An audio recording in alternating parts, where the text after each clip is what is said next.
نتيجة مباراة سوريا ضد إيران يوم الأربعاء 31 يناير ضمن مباريات دور ال16 في كأس آسيا 2023 على ملعب عبد الله بن خليفة.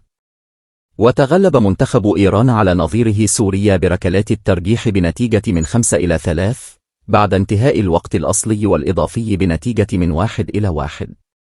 وسيواجه منتخب إيران نظيره اليابان في ربع النهائي، والذي تغلب على نظيره البحرين بنتيجة من 3-1 ضمن إطار لقاءات دور ال16. واجتاز منتخب سوريا مرحلة المجموعات في كأس آسيا لأول مرة في البطولة التي يشارك فيها للمرة السابعة، بعدما جاء ضمن أفضل 4 منتخبات حصلت على المركز الثالث في المجموعات ال6 بالدور الأول للمسابقة. وتأهل منتخب إيران لدور ال1/6 عن جدارة، بعدما تربع على قمة جدول ترتيب المجموعة الثالثة التي ضمت منتخبات الإمارات وفلسطين وهونغ كونغ برصيد 9 نقاط. فرض أحمد مدنية حارس مرمى منتخب فلسطين نفسه نجما للقاء بعدما تصدى لأكثر من 10 فرصة محققة في اللقاء.